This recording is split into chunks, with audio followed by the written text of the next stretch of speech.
You should choose what builds you.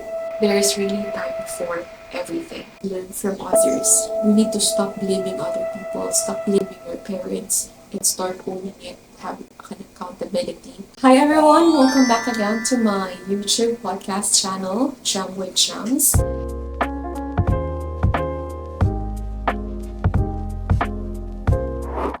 So for today's episode, I'm going to be sharing to you things that I've learned in my 29 years of existence. Wow, sana meaningful. Charot lang. So anyways, we all know that, when you hit this certain age of parang papunta ka na ng 30, there will be like a lot of valuable lessons that you just learn and you just keep going because you learn from life itself.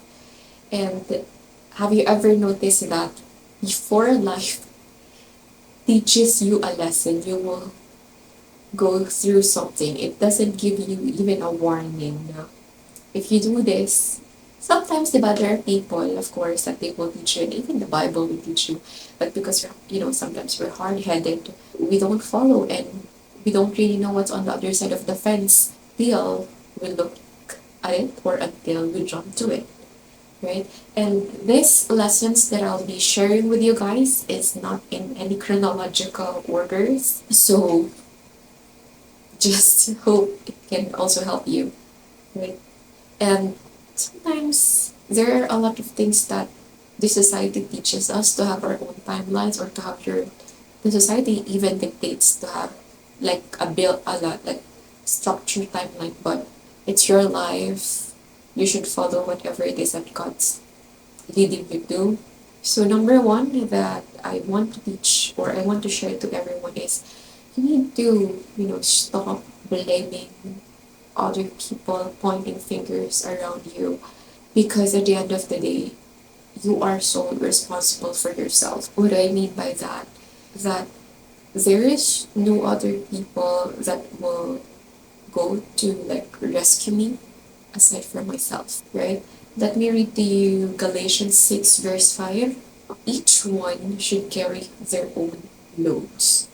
It's very clear. It says each one. Hindi sinabi each two, each five. Hindi to trip to Jerusalem. Group yourself into five and magbibigay si God ng test or magbibigay yung life ng challenges. Parang ganun. Because one of the things that I've learned in this life is that, life will sometimes just throw us there and it will test our faith. But there are things, uncertain things that happens, like may namatay sa ganitong family nyo, how will you react? How will you try to learn or how will you learn to cope up with it? We need to stop blaming people around us as well. Going back to my first one that we are the sole responsible, we are accountable for ourselves, for our lives. We need to stop blaming other people, stop blaming our parents, and start owning it, have an accountability. We don't just say, kasi mahirap lang kami, kasi ganito ako pinalaki ng parents ko, kasi broken family ako. You will have a lot unending excuses, I'm telling you. But at the end of the day, it is your sole decision. Will you go which side of the way, right or left? Because at the end of the day, there are just two places where people want to go. Want to go. Either they're gonna do the right thing or they're gonna do the other thing, right? And I want to use people na friend ko na breadwinners because I really salute them. I know a lot of people who are breadwinners. Like, babanggitin ko yung name nila, pero I don't know if they're gonna be watching this. But if you're watching this, know that I salute you. Ali Deleno, Rafa, Paige, diba? Those are some people that I know of. Trisha. I salute them because they have their ways for a certain solutions. That they own things. That they carry the whole family parang burden at their back. Or whoever is it, na breadwinners na kakilala nyo.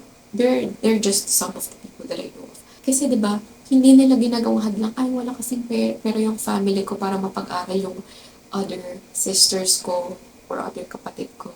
They themselves made a way. Bakit sila nagawa ng paraan para pag-aralin yung sarili nila, pag-aralin yung kapatid nila. So parang if there is a way, there's a way talaga. Number two is loving yourself is not being selfish. You cannot really give things to people if you don't really have it. For example, very easy. You cannot give 100,000 pesos if you don't have it sa mga nangangailangan na tao. Ngayon, kunwari tumataas yung mga bilihin like gas. Gaano mo man ka gusto magbigay ng 1 million pesos sa bawat Pilipino na sobrang hirap at dahil wala ka nun, you cannot. What you can just give is what you have. Right? You have a voice, sit out. Yun yung ambag mo, kumbaga. Right?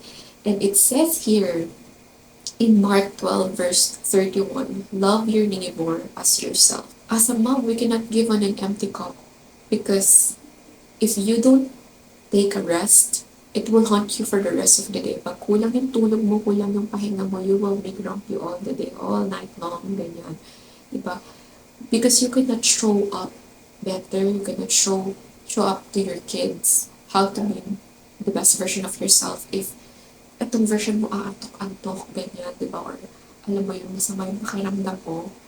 You cannot, if you don't love yourself enough, if you don't take care of your body enough, it will reflect eh. It's not being selfish, you loving yourself. Nag-aayos ka, pupunta ka ng gym, nag-take time ka to meditate, to heal yourself from the past, maybe traumas, right? Experiences that you have. If you are not doing it on your solitude time, nothing will happen to you, girls, guys. And number three, this is one of the things that I am really into it right now and very intentional of the things that I'm doing. I might not be 100% doing it, but I think I'm doing it at least like hindi pa 50% siguro, pero I'm really trying my best every single day of my life to be very intentional of the things that I really want to do. I live on purpose because one example is that I really want to be intentional when I'm with my daughter, when I'm with my husband, because nung bata ako, I don't have that luxury to ask my mom, Ama, gusto ko magkasama tayo. Apa, gusto ko kasama kita. I don't have that. That's why I'm very intentional being mom, being wife, being in this family that we have right now. It says in Ephesians 5:15, be very careful how you live your life. You know, instead of us moms, instead of us wives, scrolling how to be a better wife, why not just try to communicate what's lacking, what's missing with our husband or wife? How do you want me to communicate to you? How do you want me to show our love to our daughter, to our kids? Parang ganyan. You really should have that purpose, that intention. Okay? Parang example is you stop scrolling the Facebook because that's not your world. Stop scrolling social medias. That's not your world. Be intentional when you're in front of your families, right? And number four is that I don't give unsolicited advice.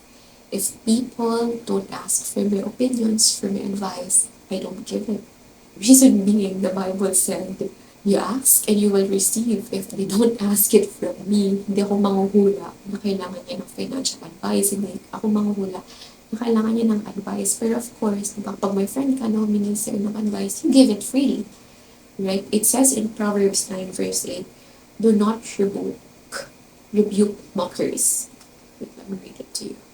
And, hold on, Proverbs 9 verse 8.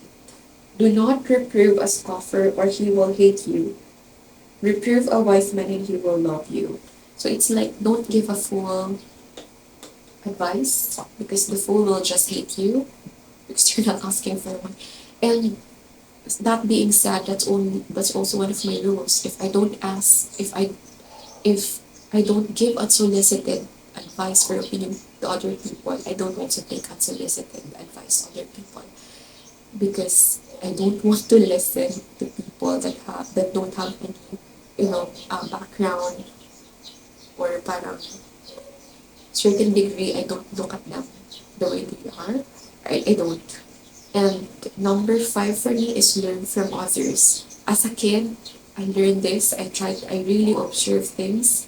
When I was a kid, I see that a lot of my family members are They have broken family. I mean, I'm one of them. Broken yung family ko. And I observe things. Bakit ganon, di ba? Paano hindi maging broken yung family? Bakit ulit kakaganto? There's a pattern to it. You don't judge them. I mean, I believe we are able to see certain situation, challenges of other people's lives for us to learn from them and not for us to judge them, right? Because we can really learn a lot of things from their experiences, from what's happening. They're just observing and not even saying a word, right? It says in Proverbs 21:27, verse 17, iron sharpens an iron.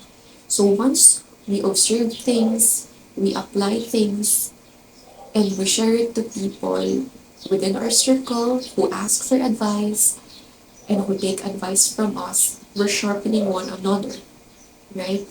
And number six, I think the number six applies for like if you're already married. But it's also, I don't know, I think it's just for, let's not make it complicated. There is only one queen, one king, and one kingdom, right?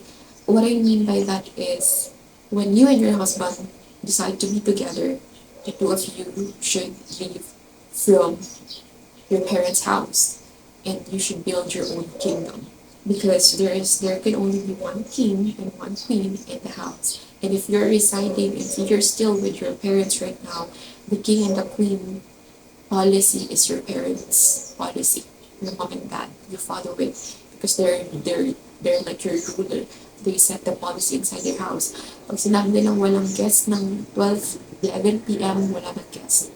Di ba, you follow it? And if you're parang newlywed or somehow you're married and you're still with your parents' house, let's say, even you have your kids now, there will be like policies that they want to implement that you don't want. And you cannot insist it because you're sharing the roof and that's their house. So you respect that. If you want to set your own boundaries, if you want to be your own king and queen, you move outside. And that's the only time that you can build your own kingdom. Okay? Number seven is you are your best motivator, you are your best teacher. Yes. Some people try to, parang we are the best asset kasi that's what I've learned in life. If you want to be the best speaker or if you want to learn how to speak, you do it. You don't just learn by watching. You also learn by doing it. You cannot just keep on watching. But yes, there will be like theories that you will adapt like in once you're seeing it, but it only will make sense to you when you're doing it. So no one is coming to help you. I learned this during pandemic the hard way. I was trying to ask advice to the person I look up in business. Parang sabi ko, tulungan mo naman ako, gusto ko magtayo ng ganitong business. I have this certain money, ganito, ganyan. And then, the person just keep on saying, oh, you do this, pero he's not really helping me. It's just like puro words. There's no action. And then that's the time I was able to learn, oh, it should be me doing the action. I could get a lot of advices from the wisest person I know. I can sign up for biggest conference seminars. I could be sitting right next to the CEO, but if I don't really take actions for myself, no one is coming to save me, right? It says in James 2 verse 17, faith without action is dead. Even though you put all your heart to it, and then you don't have the motivation to do it, motivation will don't mind the motivation because motivation will come and go. It's just like a feeling. If you feel down, if you don't feel motivated, you don't do things. So you should be your own assets. If you want to learn things, if you want to earn certain number of digits of salary, you do it for yourself, girl, you get it. Okay? Number 8, you can influence at a certain degree, but you cannot change a person. I was able to learn this when I was in the ministry. So with my time of doing ministry, evangelizing, parang ganyan.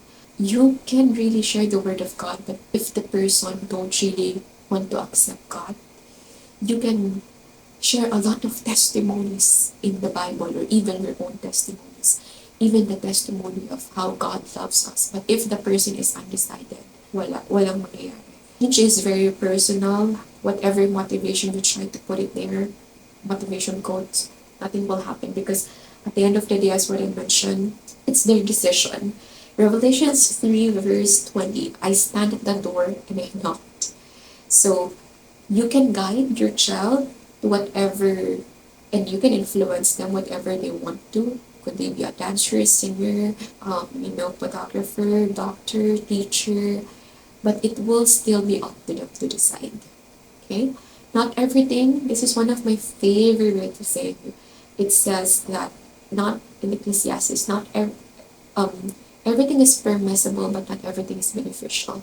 And for me, that's on my number 9 list. You should choose what builds you. In the Bible, everything is permissible. You can eat anything. You can eat junk food, salty food, fatty food, but not everything is beneficial, right? So, what's beneficial for your body is those high proteins, less sugary food if you want to have a longevity, to have a long life, right? Choose what builds you. And number 10 is time is there is time for everything. Really, trust the timing. There's a time for you to break down. There's a time for you to cry. There's time for you to build whatever it is that you need to build. You're not where you want, diba? Parang there is timing for everything. Even when we're little, there is a time for us to play. But when we're adult, it's now game time. It's now providing for the people. It's now parang payback time for the people that was so kind to us when we were kid, when we were younger, because they were able to give this to us. Um, you know, that's why this last parang 9 and 10, they're like my favorite. There is really time for everything.